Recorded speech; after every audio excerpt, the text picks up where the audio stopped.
Hey, what's going on, guys? Didn't I tell you we back? The double drop. Oh, Nani? You know what I'm saying?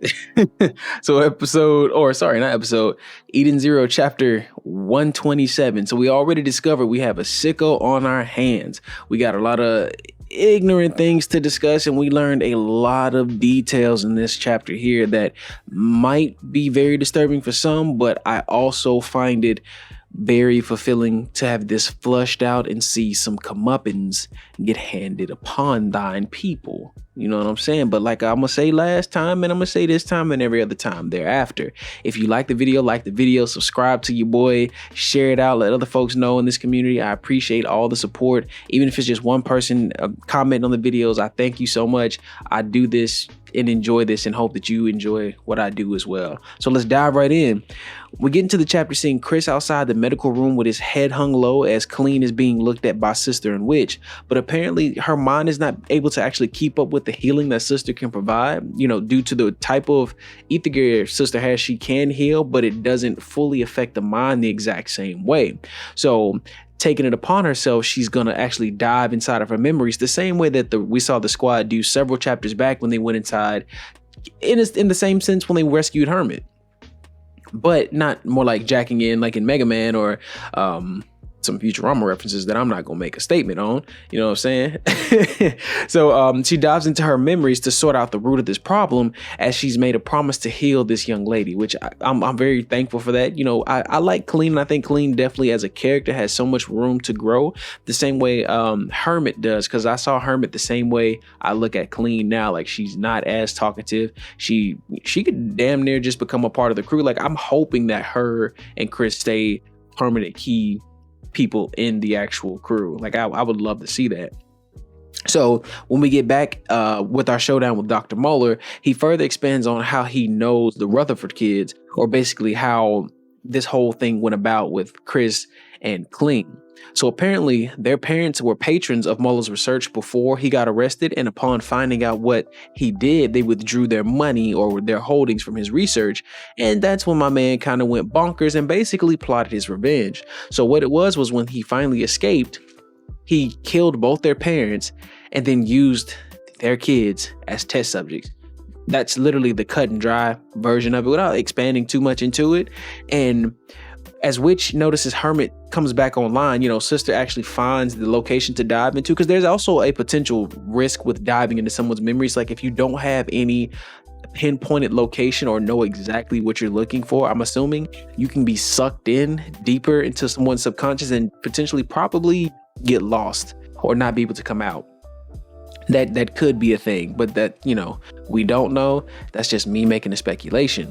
So as they notice everything that's going on right there, you know, with Witch, you know, hearing the stuff that's happening, and then boom, Sister's right smack dab in seeing what's happening. So she notices a young Clean crying, asking for help and for someone to save her brother, as Chris, even in his young shaken state, tells Muller not to touch his sister. And then Dr. Muller then takes out a chainsaw, and, well, you can kind of imagine he proceeds to laugh as he experimented on them. And I mean, dude is really sick and twisted. I mean, like a real sick individual. Like, man needs help. So, you know, you kind of see Sister in shock. She's looking. I want to go home. I want to go home. So, you know, you kind of see Sister in shock. She's looking at these memories, and, you know, Wise back topside comes in with Arsenal, you know, armor ready, and just started laying him out. I mean, putting it to him. You see him configuring the Arsenal arms into like this gigantic fist, and then the other arm into a Gatling gun. And Muller's just kind of surprised, like, you know,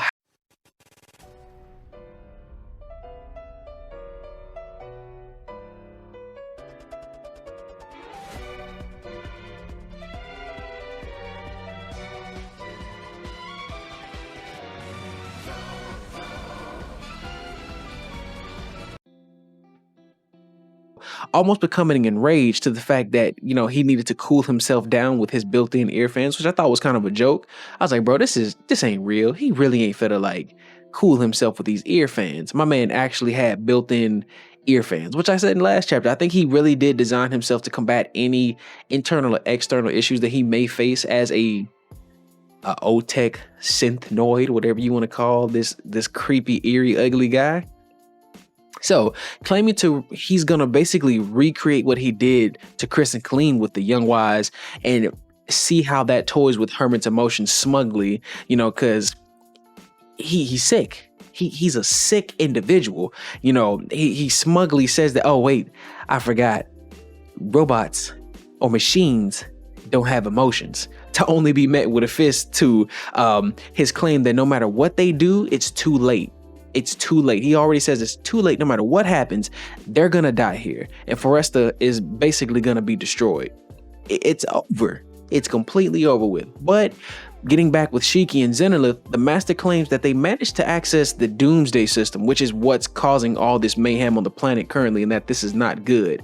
They pretty much need to escape the planet and get as far away as they can, and there's no time to explain. And then that's when we basically see Rebecca and the rest of the squad show up, and they encounter Shiki, but like this big laser beam just rushes straight from out of the ground, and they dodge it, and they kind of get separated, and they basically are going to make their way back to the ship, which is point blank how it should be. Why would you still be trying to risk any biscuits there? What's the point? Just hurry up and get back to the ship. There's no point staying on this planet's surface. So Muller tells them that it's basically the planet's self-defense mechanism which is causing all this to happen down below.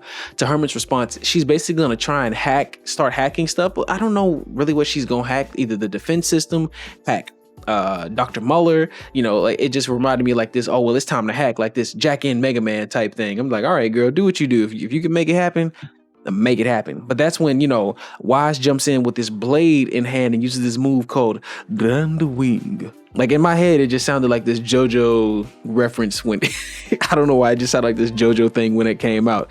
Grand Wing, and then he slices Muller in half, and just when you think he has the upper hand, nah, that's a negative, big dog.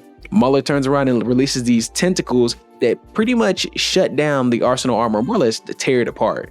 And he pretty much thinks he's got Muller where he wants him, because he's like, I'm gonna turn your brain into mush at this point with electricity. He's gonna just jolt him enough to where he's mindless. And then out of nowhere, our boy Laguna shows up in the nick of time to stop this madman, which you kind of see this water droplet enter inside of Muller's body and kind of short circuit him. I was like, I know who it is. The pretty boy shows up, and is at this point, Wise is like, can you move me in his direction? Like, can you move me in his direction? And Muller's still all high and mighty, basically saying that no matter what they do, they can't defeat him, because he just believes if you guys don't have any weapons, me being the best O-Tech around, what can you do to me? Like, what's a king to a god type of scenario. He's like, what can you do to me? And Muller doesn't know that Wise's Aether gear can manipulate, reconstruct, deconstruct, modify, customize tech of any kind, depending on I think when it comes as far as the modifications, like he has to know exactly what it is, but deconstruction is pretty easy. You just fall apart, break it apart, and things like that. So with him being basically moved in that direction, Wise claims that Muller is a defective piece of junk, and it's pretty much too late to mod and make him a better person. So he uses excuse my JoJo's reference again, Mortal Crash, and and basically scraps my man completely as Muller's head tumbles back in confusion. He's like, man, he got his comeuppance, like I said, folks. So Laguna takes note that, this move or what you just did, as anti-hero as it is, like as cool as it is, it make your superhero suit cry. And to Wise's response, he's like, Arsenal is for justice, but pretty much how he laid it out, when this suit's not on, anything goes. I can't speak for Wise when the suit's not on. Arsenal is different. And to that, Hermit says he's cool. So I mean, y'all, we saw what I hope is the end of one of the craziest people in this series so far, next to Drac and Joe. Man, it's been wild. But guys, if you like this chapter review, if there's anything about it, if there's anything about it you want to say, we ain't doing no double takes. If there's anything about this chapter you want to say, leave it down in the comments, chat back with your boy. I will definitely say something back. You always know I will, because I appreciate it. I love talking to you guys. If you haven't already, again, like I said, like the video, subscribe, share it, be safe, be clean, wash your hands, wash your ass, and I'll catch y'all for chapter 128 whenever we get that bad boy. So peace.